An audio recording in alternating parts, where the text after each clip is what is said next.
उनको 1 साल से कैंसर था।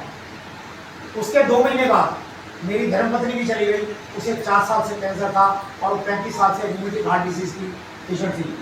8 ऑपरेशन उस लेडी के हो चुके थे। मैं डिप्रेशन में आ गया क्योंकि एक बच्चे की मैरिज हुई थी, बाकी 2 बैठे थे।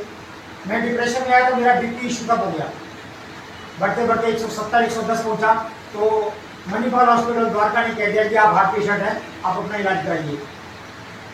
हालत डामाडोल थे। जब मैंने स्पॉट में जाके इलाज कराया, चेकअप कराया, तो उन्होंने मेरी एंजियोग्राफी की। कहते चांदना साहब आपको कुछ नहीं है, आप घर जाइए और एक टैबलेट बताई कि आप डिकोसप्री लीजिए 75 सिंपल 50 पैसे की टैबलेट है कि ब्लड पतला रहना चाहिए, बाकी आपको कुछ नहीं है, सब वेंस बिल्कुल क्लियर है।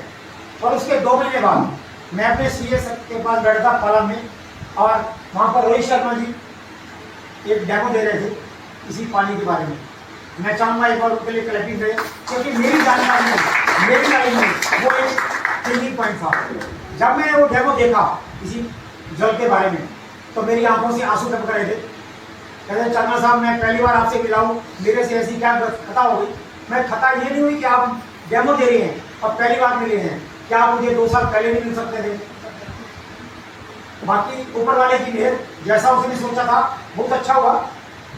फिर जब मैंने उसी टाइम ऑर्डर दिया, 15 दिन बाद डिवाइस आई, डेमो हुआ और मुझे कहा गया मेरे वेट के मुताबिक कि आपको 4 लीटर पानी पीना है। कहाँ 1.5-2 लीटर पानी और कहाँ 4 लीटर पानी। मैंने कई बार खाना स्किप कर दिया, कई बार ब्रेकफास्ट स्किप किया, पानी मुझे पीना है। यूरिनेशन भी हुआ और उसका एक बहुत बढ़िया रिजल्ट आया कि 2 महीने के अंदर मेरा बीपी नॉर्मल हो गया। और आज तक सचिन जी मेरे साथ है, 3-4 डॉक्टरों के पास गए हैं, वो कहते हैं कि 65 साल की 66 साल की उम्र में इतना बीपी नहीं होता, ज़्यादा होना चाहिए। मैं जी नर्स बैठी, आप चेक करा लो, वही नॉर्मल आता है, कभी 132/84 आता है, कभी 122/81 आता है। तो मेरा बीपी बिल्कुल नॉर्मल है और यही मेरी ज़िंदगी की सच्चाई है। 1 साल तक तो मैंने खुद पानी पिया, पर 2 साल से, पिछले 2 सालों से मैंने लोगों को अवेयरनेस देनी शुरू की। रिटायर हो चुका हूँ, पेंशन बैंक से आती है, मकान अपना है, कोई चिंता नहीं है। पर एक मिशन लिया है कि अगर मैं अपनी माँ और दीदी को नहीं बचा पाया, पर और भी तो बहन भाई बहुत बैठे हैं, तो मैंने इसी मिशन के तहत लोगों को बताना शुरू किया है और टचवुड आज एक अच्छे लेवल पर हूँ। बहुत बहुत धन्यवाद।